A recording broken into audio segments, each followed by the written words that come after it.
10 మంది మంత్రులు ముఖ్యమంత్రి కాకుండా ముఖ్యమంత్రితో లెక్క పెడితే 11 మంది 33 సార్లు అడ్డుకున్నారు ఆయన ప్రసంగాన్ని.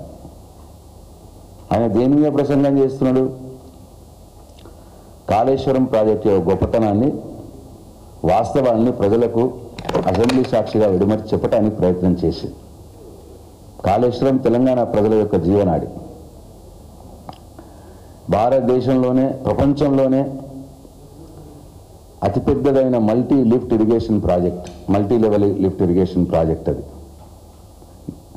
గిన్నీస్ బుక్ ఆఫ్ వరల్డ్ రికార్డులో ఎక్కినటువంటి ప్రాజెక్టు. అటువంటి ప్రాజెక్టు మీద బురద జల్లే కార్యక్రమం ఈ కాంగ్రెస్ పార్టీ చేస్తుంటే ఆ బురదని కడిగి కాళేశ్వరం ప్రాజెక్టు యొక్క గొప్పతనాన్ని ప్రజలకు వాస్తవాలు విడమర్చి చెప్పడానికి ఆయన ప్రయత్నం చేస్తుంటే తెలంగాణ వ్యతిరేకమైనటువంటి కాంగ్రెస్ పార్టీ మంత్రులు, ముఖ్యమంత్రి 33 సార్లు అడ్డం పడ్డారు. వారికి తోడు శాసనసభలో ఎన్నడూ కూడా జరగలే అట్లా. ఒక సభ్యుడు మాట్లాడుతుంటే మంత్రులు ఇంటరప్షన్ అవుతారు.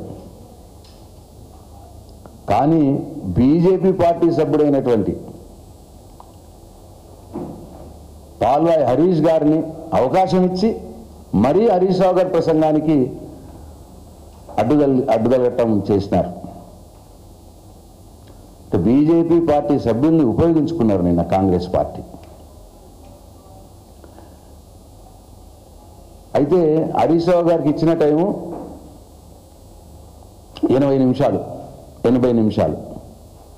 అది 33 సార్లు అడ్డుగలిగి బ్రేకులు ఇచ్చి ఆయన మాట్లాడిన 1:20 నిమిషాల్లో 33 సార్లు అడ్డుగలిగినారు మంత్రులు, బీజేపీ ఎమ్మెల్యే హరీష్, ముఖ్యమంత్రి 33 సార్లు. సరే, 37 మంది సభ్యులున్న బీజేపీ బీఆర్ఎస్ పార్టీకేమో 80 నిమిషాలు ఒక్కడికి అవకాశం ఇచ్చినారు. 8 మంది ఉన్న బీజేపీకి 2 అవకాశం ఇచ్చినారు. అది 90 నిమిషాలు 2 కలిపి వారికి మాట్లాడే సమయం. ఎంత అన్యాయమో ప్రజలు గమనించాలి. ఎట్లా వాళ్ళు మ్యాచ్ ఫిక్స్ అయిందో గమనించాలి ప్రజలు. 37 సభ్యులు ఉన్న బీఆర్ఎస్ పార్టీకి 1 సభ్యుడికి అవకాశం ఇచ్చి 80 నిమిషాలు మాట్లాడనిచ్చి ఆ 80 నిమిషాలు మాట్లాడడంలో 33 సార్లు అడ్డం కలిగి,